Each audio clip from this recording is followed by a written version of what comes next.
नमस्कार दोस्तों, स्वागत है आपका SSC learning point by Singh sir. आज हम करेंगे 25 सितंबर की शिफ्ट 1 का पेपर। अब तो काफ़ी एंडिंग पे आ गए ना। अच्छा लग रहा होगा आप लोगों को भी। बताओ कमेंट करके कैसा फील कर रहे हो। देखो भाई, पहला सवाल है, कभी भी आपको अगर ट्रिग्नोमेट्री क्वेश्चन में ये नंबर लिखे मिल जाए तो आप डायरेक्ट वैल्यू पुटिंग करो जो भी आपके दिमाग में आती है। तो सबसे बढ़िया 45 रख रहे, √2 माइनस का 1 अपॉन में √2 हो गया। इधर करेंगे यहाँ पर √2 माइनस का 1 अपॉन में √2 हो गया। इधर क्या हो गया, 2 हो गया। जब इसको सॉल्व करेंगे तो √2 ऊपर गुणा होकर 2 से 1 जाएगा, 1 बटे में √2 हो जाएगा। और इनटू में इसी तरीके से 1 बटे में √2 इधर हो जाएगा, गुणे में तो ये कैंसिल आउट होकर 1 बना देगा। अगला सवाल कह रहा था पी और क्यू के कुल वेतन इतना है। पी और क्यू अपने अपने वेतन के क्रमशः इतना और इतना % की बचत करते हैं। यदि पी का व्यय क्यू के व्यय का इतना गुना है तो पी के वेतन और क्यू के वेतन का अनुपात क्या है। देखो सिंपल सी बात है, मैं पी का वेतन पी मान लिया, क्यू का वेतन क्यू मान लिया। अगर हम इनका एक्सपेंडिचर निकाल लें दोनों का तो हमें आसानी रहेगी रेशियो निकालने में। देखो क्या हुआ, 64% बचत कर रहा है तो खर्च कितने % कर रहा होगा, 36%। और क्यू वाला क्या कर रहा था, 44% की बचत कर रहा था तो खर्च कितना कर रहा होगा, 56%। लेकिन कह रहा था क्यू के बे का 1.5 गुना पी है, तो इसको बराबर करने के लिए 1.5 गुना करना पड़ेगा बस। तो परसेंटेज से चला गया, पी अपॉन में क्यू बराबर में 56 गुणे में 15 बटे में 360 हो जाएगा। बस खत्म हो गया सवाल। 15 दूनी 30 हो गया, 15 चौकू 60 हो गया, 8 तिया 24, 8 सत्ते 56, 7 बटे में 3 आंसर।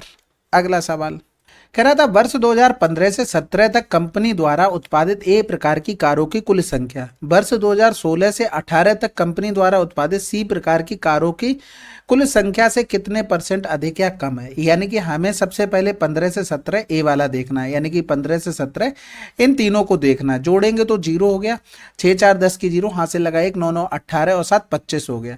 इसी तरीके से सी का अगर हम देखना है तो 16 से 18 तक, यानी कि इन तीनों को जोड़ना है। तो जोड़ेंगे लास्ट में तो 6 आ जाएगा, 9 2 11, हाथ से लगा 1 हो गया, 31 ये हो गया।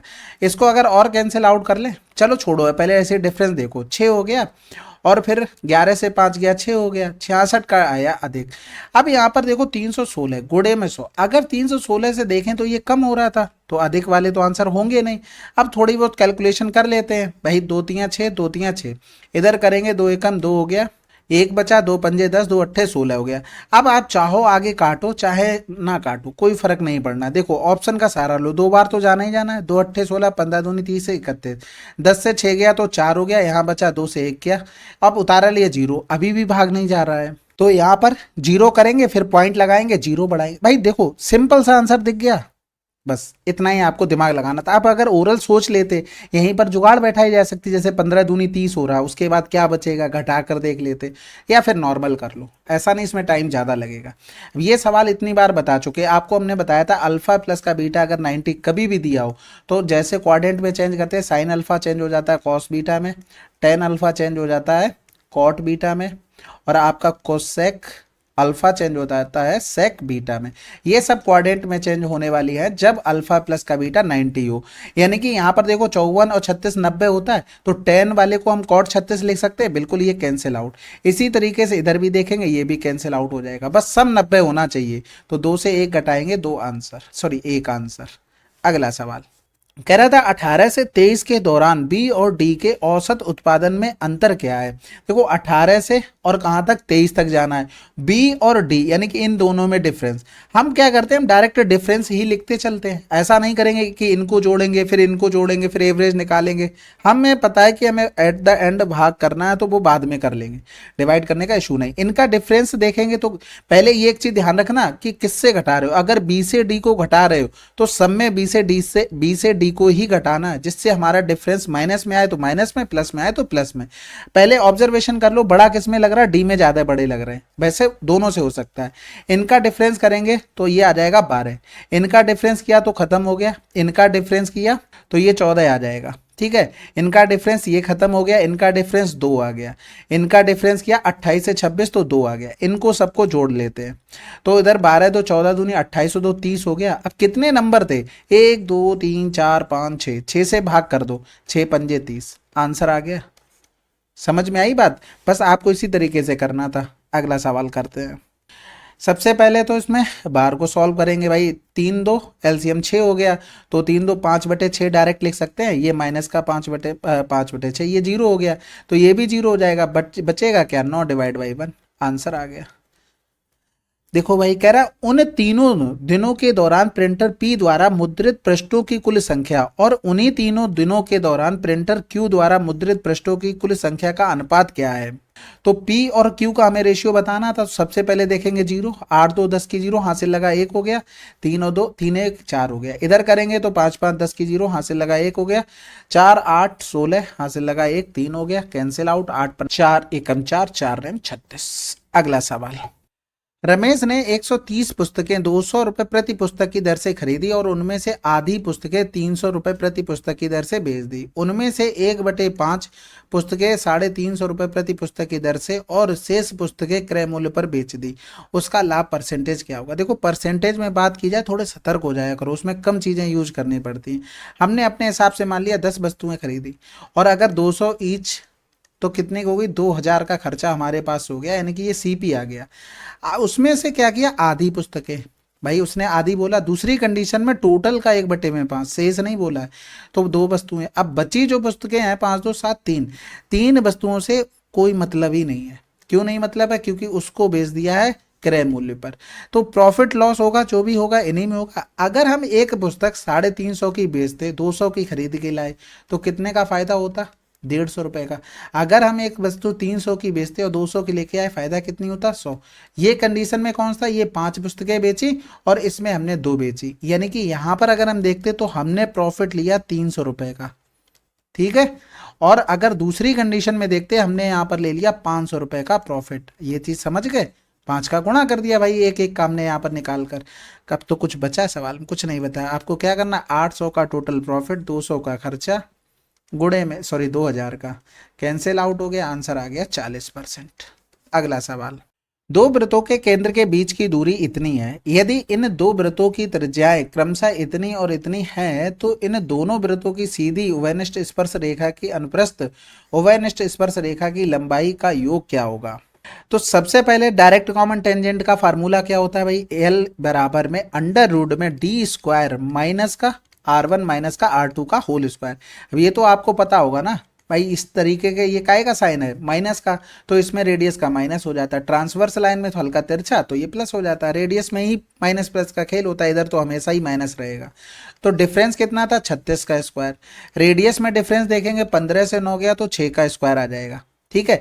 अब यहाँ पर आपको कुछ नहीं करना, a minus B A plus B लगा दो, यानी कि 36 में 6 जोड़ दिया 42 हो गया, 36 से 6 घटा दिया 30 हो गया।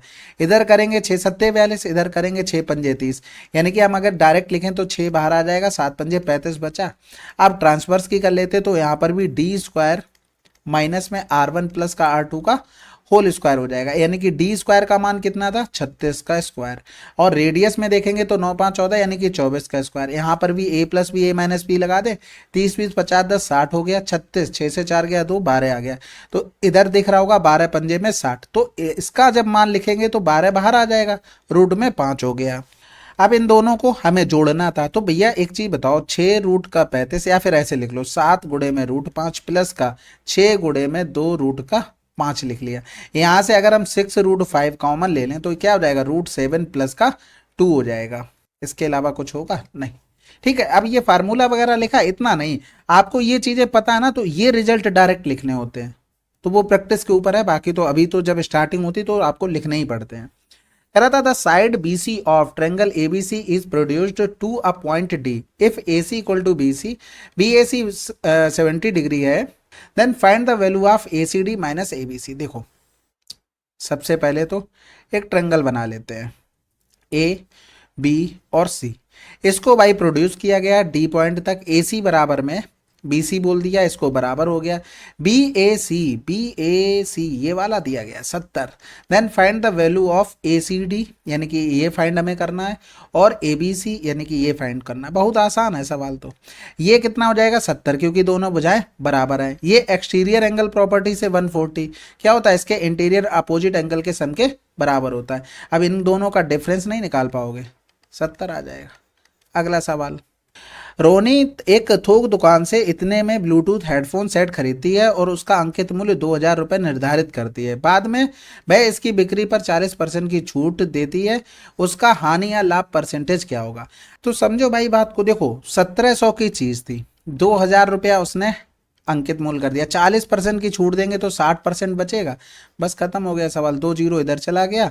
और 17 की चीज वो कितने, 6 दूनी 12 में बेच रहा है, यानी कि लाभ वाला तो होगा नहीं, हानि का होगा। यानी कि 5/17 गुणे में 100 परसेंटेज के लिए 17 दूनी 34 हो गया, 17 × 51 ज्यादा हो जाएगा, 16 बच गया, 16 बच गया तो 17 में 153। ऑप्शन का थोड़ा सा सहारा ले लो, टेबल दिमाग में क्यों लोड दोगे? ठीक है।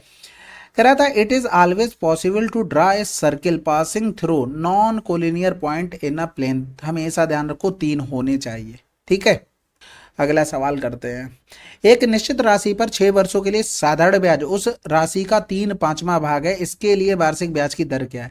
भाई देखो, इसको कभी भी चेंज नहीं करना होता है, नहीं तो आप निकालो राशि इतनी। भाई आप जब लिखोगे PRT अपॉन में 100 बराबर में क्या होता है, ऐसा ही होता है। जो हमको दिया गया वो ये दिया जाता है, RT बराबर में SI अपॉन में P। बस तो ये चीज दिमाग में रखो ना, जैसे 3/5 दिया है और हमको टाइम दिया तो वो 6 नीचे 100 ऊपर पहुंच जाएगा, बस खत्म हो गई बात। तो इधर करेंगे 6×5 = 30 और जीरो चला जाएगा, आंसर आ जाएगा 10%। तो ये सब चीजें दिमाग में रखो, ऐसा नहीं कि आप उसी को दिमाग में लेके फार्मूला फार्मूला, वो होती उसी से सब चीजें, लेकिन आप कितना कम सोच रहे हैं कितना कम लिख रहे हैं वो डिपेंड करता है। कह रहा average of the square of the first 48 natural number. अगर हम शुरू के 48 फर्स्ट 48 नंबर का अगर सम ही निकालना चाहें तो फार्मूला होता है स्क्वायर का अपॉन में 6। अब इनका अगर एवरेज निकालना हो तो कितने नंबर का सम निकाला, एन का, तो एन से भाग हो जाता है, ये कैंसिल आउट। तो 48 एक 49 और यहां पर करेंगे 48 दूनी 96 और 1 97 बटे में हो गया 6। अब इसको देखो डायरेक्ट मल्टीप्लाई भी कर सकते हैं, या तो आप 100 माइनस का 3 लिख लो इसको, या तो फिर आप इसको चेंज करके 50 माइनस का 1 तब गुणा करके लिख लो, तब आपको कर लो। या तो डायरेक्ट कैसे करेंगे, जैसे 7 नेम 63 हुआ, कैरी 6 हुआ, 7 का फिर 4 में गुणा किया, 7 चौक 28 हो गया, फिर 9 का इसमें गुणा करेंगे, 9 नेम 81, इन दोनों को जोड़ दो, 8 1 9 हो गया, 8 2 10 हो गया, फिर जो कैरी था उसको भी जोड़ दो, यानी कि 115 आ गया, हासिल लगा 11। 7 का सब में गुणा हो चुका, अब इसमें करेंगे 9 चौक 36, 36 और 1 37 और 10 47, ये डायरेक्ट आ जाता है। ठीक है, अब इसको फास्ट किया जा सकता है, बस प्रैक्टिस आपकी होनी चाहिए। तो यहां से करेंगे 6 7 42 हो गया, 6 9 में 54 हो गया, 6 दूनी 12 हो गया, 792 लिखा कहीं आंसर। अगला सवाल, नेहरा 25 वर्ष और पुनीत 30 वर्ष का है, कितने वर्ष बाद पहले उनकी आयु का अनुपात 3:4 था? बहुत आसान है, 3:4। अब एक चीज देखना, यहाँ पर नेहरा को एक को पकड़ो पहले, अगर हम जाएंगे कितने 15 वर्ष पहले तो 20, 3 का मल्टीपल मिला, क्योंकि ये नेहरा और पुनीत की थी, नहीं मिला हटा दो। फिर 25 से 20 माइनस करेंगे तो 5 मिला, नहीं मिला। फिर 25 से 10 माइनस करेंगे 15 मिल गया। फिर 25 से 5 माइनस करेंगे 20 मिला, नहीं मिला। बस खत्म हो गया सवाल। फिर ऐसे बनाते रहो, नहीं तो टाइम ज़्यादा लग जाएगा आपको रेशियो बराबर करने में। ठीक है, और इसके अलावा जब इसमें हो जाता तो हम पुनीत से भी चेक कर लेते, दोनों से कंपेयर करके उस तरीके से आंसर आ जाता। कह रहा था which of the following fraction is the largest. आप देखो लार्जेस्ट की बात आई है, सिंपल सा आपको क्या करना है, गुणा करना है, 7/53 क्रॉस मल्टीप्लाई करो। भाई 53 गुणे में 3, 53 गुणे में 3, यहाँ समझ में भी आना चाहिए आपको, एकदम देखना कि ये 49, ये 53 गुणे में 3 तो ये बड़ा होगा, यानी कि अभी 3/7 बड़ा है।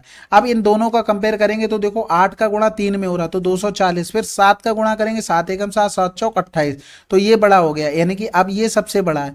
फिर अब इन दोनों को करेंगे तो 41 इंटू में 79 और फिर 29 इंटू में 80 हो गया। भाई एक नंबर का इधर फर्क है, इधर देखो दुनिया भर का फर्क है, तो कौन सा बड़ा हुआ, ये बड़ा हुआ, यानी कि 41 वाला, तो आंसर आ गया 41/80। अगला सवाल, एक इनलेट पाइप किसी जल भंडारण टंकी को 11 घंटे में भर सकता है और एक आउटलेट पाइप पूरी तरह से भरी हुई टंकी को 15 घंटे में खाली कर सकता है। दोनों पाइप को एक साथ खोल दिया जाए तो खाली टंकी को भरने में लगने वाला समय 11 गुणे में 15, दोनों का डिफरेंस 4 हो गया। तो ऊपर 5 यूनिट डिजिट चाहिए तो 4, 2 पंजे 10 हटा दो, क्योंकि 2 नीचे आ ही नहीं सकता, 4 जब कट नहीं रहा तो ये भी कैंसिल आउट हो गया। यहाँ से 4 नेम 36, 36 में 3 जोड़ोगे तो 9 आएगा, 4 एकम 4 1 5 आंसर। नहीं तो फिर क्या है, यहाँ गुणा करके फिर आप आराम से, थोड़ा यहाँ ज़्यादा टाइम लगेगा, आप इसमें बहुत जल्दी देख सकते हैं, मुझे तो हर ऑप्शन बताना पड़ रहा है, आप तो सिर्फ सोचोगे आंसर लगाओगे। तो 4 चौकू 16, 4 एकम 4, 1/4। अगला सवाल, अब ये सवाल बहुत आसान है। अगर हम यहाँ पर x² + 8 यानी कि इसका मान लिखना चाहे तो क्या होगा, -7x, यानी कि इसकी जगह लिख दे तो -7x -5x, तो ये बराबर में क्या आ जाएगा, 4x अपॉन में -12x, यानी कि -1/3 आंसर। अगला सवाल, ये तो सवाल बहुत आसान है भाई, यहाँ पर क्या रखना है, ए बराबर में 1 रखना है, खत्म दोनों जगह। ठीक है, मान लीजिए P 8 किलोमीटर प्रति घंटा की चाल से चलना शुरू करता है। 8 घंटे के बाद B 24 किलोमीटर प्रति घंटा की चाल से साइकिल से यात्रा करना शुरू करता है। प्रारंभिक स्थान से वह दूरी जहां B A से मिल सकता है कितनी है। अब देखो भाई, एक ने यहां से शुरू की, 8 घंटे के बाद दूसरा है, यानी कि यहां से लेके यहां 8 की स्पीड से P कितना किलोमीटर चल गया होगा, 64 किलोमीटर। फिर उसके बाद इसने यहाँ दूसरे ने 24 किलोमीटर प्रति घंटे की चाल से चलना शुरू किया। अब एक चीज बताना, मान लो यहाँ पर पकड़ा गया, ये यहाँ से पहुंचा होगा, यहाँ इसको टी समय लगा, इसको भी तो टी समय लगा होगा। तो अगर हमने टाइम कांस्टेंट कर लिया तो स्पीड में रेशियो हो जाएगा 8 और 24 का। तो भैया एक चीज बताओ, डिस्टेंस में रेशियो क्या होगा, वो भी 8-24 का होगा। हमारे हिसाब से डिस्टेंस में कितना फर्क है, 16 का। 16 बराबर में हमने कितनी निकाला था डिस्टेंस में फर्क, 64। अब पूरी डिस्टेंस शुरू से किसने चली होगी ये बता दो, बस खत्म, इसी ने तो चली होगी। तो बस 24 बराबर निकालना था, 96 किलोमीटर आंसर। अगला सवाल, अब इस सवाल में कह रहा था इनफाइनाइट सोल्यूशन। देखो अब जो पिक्चर दिखाते थे बहुत दिखा ली, अब तो नहीं दिखा सकता वो। इसमें पता है जब इनफाइनाइट सोल्यूशन होते हैं तो ये तो आपको पता है कि सभी इक्वल होते हैं, तो सभी इक्वल करने पड़ेंगे, यानी कि यहाँ पर 1 अपॉन में a प्लस का b, और बराबर में इधर यहाँ पर देखेंगे c का मान 3 था और इसमें 3a प्लस का b माइनस का 3। अब अगर ऑप्शन आप चेक करेंगे, ऑप्शन से भी बेटर ऑप्शन है वो तो आप कर ही लेंगे, लेकिन ध्यान में रखते हुए कि ये देखो सब में प्रोबेबिलिटी किसकी ज़्यादा है, ए में 3 ज़्यादा बार आ रहा, बी में किसकी प्रोबेबिलिटी ज़्यादा, इनकी ज़्यादा आ रही। दोनों कॉमन कहाँ मिल रहे थे, इसमें। तो आपको सबसे पहले इसी ऑप्शन को चेक करना था, ठीक है। इसके अलावा सोल्यूशन देखते हैं, इन दोनों को अगर हम सॉल्व करते हैं तो ये आ जाएगा 3a प्लस का b, या तो डायरेक्ट लिखते हैं, एक सेकेंड रुको, ये हो गया 3a प्लस का 3b बराबर में a माइनस का b हो गया। इन्हें दोनों को कंपेयर करते हैं तो 3 से 3 कट जाएगा, यानी कि इन तीन दोनों को कंपेयर किया, 3 से 3 कट गया, तो a माइनस बी बराबर में क्या आ गया, 3a प्लस का b माइनस का 3 आ गया। अब इन दोनों में ये दोनों बराबर थे, यानी कि हम ये दोनों, कौन से दोनों जो लिख रहे हैं वो दोनों आपको देखना पड़ेगा, खोलो निगाहें, ठीक है। यहां से देखो ये इससे कैंसिल आउट हो गया, b इधर आ जाएगा तो 2b बन गया, माइनस का 3 इधर हो गया तो b बराबर में माइनस का 3/2 हो गया। अब किसी इक्वेशन में एक में मान रख लो, आपका a का भी मान आ जाएगा, तो इसी में रख लें क्या, चलो रख लेते हैं। तो यहाँ पर 3a प्लस का 3 इंटू में माइनस का 3/2 बराबर में a माइनस का b का मतलब प्लस में 3/2 हो गया, ठीक है। अब क्या है कैलकुलेशन, तो इधर करेंगे, कहाँ भाग रहे हैं देख रहे हो, 3 से a गया तो a हो गया बराबर में 3/2 हो गया, और ये प्लस का हो जाएगा 3 त्रिका 9/2, यानी कि 9 3 12 हो गया। इधर क्या हुआ, इधर 2 बचा था ना, तो 2a बराबर में 12/2 हो गया, यानी कि 4 3 12 3 आंसर, ठीक है। सबसे बढ़िया ऑप्शन से चेक करना था। अगला सवाल, किसी बेलनाकार बर्तन के आधार की परिधि इतनी है और इसकी ऊंचाई इतने mm है, इसमें कितने लीटर पानी आ सकता है। अब देखो यहाँ पर सारे ऑप्शन अलग अलग हैं, हमें mm और लीटर वगैरह से कोई मतलब नहीं, क्योंकि वो 10 से भाग होंगे या गुणा होगा, यही सब कुछ होगा, या 1000 का गुणा भाग होगा, तो जीरो से कोई फर्क नहीं पड़ना, नंबर ऐसे दिए। और सारी ट्रिक वगैरह यूनिट डिजिट डिजिटल सम सब गायब हो गया, क्योंकि उसने बोल दिया शुद्ध स्थान तक लिखना है। तो सबसे पहले तो देखो आधार की परिधि दी गई थी, यानी कि 2πr का मान दिया गया था 154, यानी कि r बराबर लिखेंगे तो 154/44 और 7 ऊपर हो गया, तो यहाँ पर 11 चौक 44, 11 एकम 11 हो गया, बचा कितना 4, तो 2 दूनी 4, 2 सत्ते 14, यानी कि r बराबर में 49/2 आ गया। अब यहाँ पर आप लिखेंगे कितना, आयतन निकालना, πr² h होता है आयतन, तो पाई का मतलब तो 22/7 हो गया, r का मतलब हो गया 49/2, 49/2 और इंटू में हो गया 49, क्योंकि हाइट हमको 49 दी गई थी। अब आती कैलकुलेशन की बात, ये हो गया 7 बार, ये हो गया 11 बार, 49 का यानी कि 49 का स्क्वायर निकालना बहुत आसान है। 49 50 से कितना कम है, एक कम है, एक का स्क्वायर 0 1, भाई 2 नंबर आपको लिखने पड़ेंगे। अब जितना 50 से 49 कम है उतना ही 25 से कम कर दो, यानी कि 24 0 1 डायरेक्ट हो गया। भाई मैंने क्या किया, 50 और 49 में डिफरेंस कितने का, एक का स्क्वायर 0 1 हो गया, 2 नंबर लिखने पड़ेंगे। अब जैसे 50 और 48 का बोल देता, 48 नहीं, बड़ा ले लो 41 का, तो यहाँ पर कितना डिफरेंस है 9 का, तो 9 ने 81। अब 25 से 9 कम करना पड़ेगा, तो कितना आ जाएगा 1681, ये स्क्वायर आ जाएगा। समझ में आई बात? उसी तरीके से इधर किया था। अब यहाँ पर देखना, ये तो स्क्वायर निकाल लिया, और 7 गुणे में 11, 7 का कर लो, 11 का बहुत आसान है, 7 एकम 7 0, 7 चौक 28 हो गया, और 7 दूनी 14, 2 16 हो गया। 11 का गुणा करना भाई, 7 लिखा, 7 0 7 हो गया, 8 0 8 हो गया, 8 6 14, कैरी 1, 6 1 7 1 8 हो गया, और ये फर्स्ट नंबर ऐसे ही लिख दिया। अब बचा क्या था, 2 से ये डिवाइड करना, तो डिवाइड कर देते हैं, तो इधर काटेंगे तो ये इधर लिख दे रहे हैं, 2 ने में 18, 2 दूनी 4, 2 चौकू 8, 2 3 6, आगे लिखते चले जाओ, हमें 92 मिल गया, खत्म। अब आप इसको चेंज करते सब कुछ करते, कोई मतलब नहीं था उस चीज़ का। ऑप्शन अगर दे देता वो लगभग में सेम, मतलब नंबर सारे सेम होते, पॉइंट इधर उधर कर देता, तो आपको एग्जैक्ट करना पड़ता। और इसको अगर चेंज करना होता वो भी पता तो होना ही चाहिए भाई। देखो, अगर हमें 1 mm बराबर लिखना है तो 1/10 सेंटीमीटर होता है, और लीटर के लिए बनाते तो 1000 का भाग करना पड़ता।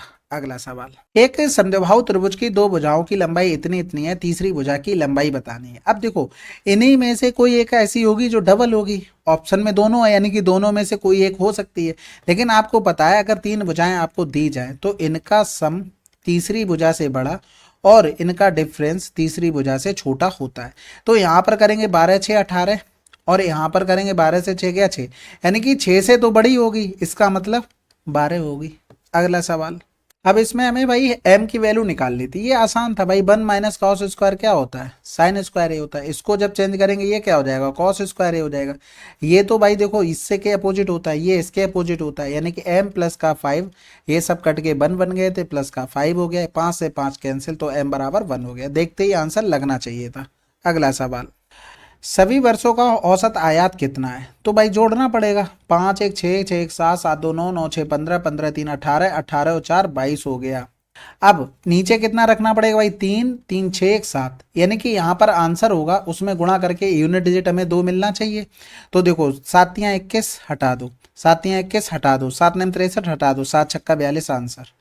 भाई यहाँ पर 6306 होगा, तो ये 7 इधर जाएगा, 7 गुणे में 6, ये क्या बना देगा 2, यही तो यूनिट डिजिट हमें चाहिए थी। खत्म हो गया, आप आराम से जोड़ते रहो फिर। ठीक है, अगला सवाल करते हैं। अगला क्या, चलो ये 25 की शिफ्ट 1 हो गई समाप्त, और आशा करते हैं आप अच्छे से कर रहे होंगे सोल्यूशन। बाकी कोई सजेशन हो कमेंट बॉक्स में लिखिएगा। मिलते हैं अगले वीडियो में, और हाँ, कमेंट बॉक्स में जरूर लिख देना अगर वीडियो कंप्लीट किया हो, सोल्यूशन अच्छा लगा हो। चलिए फिर मिलते हैं अगले वीडियो में, तब तक ले जय हिंद जय।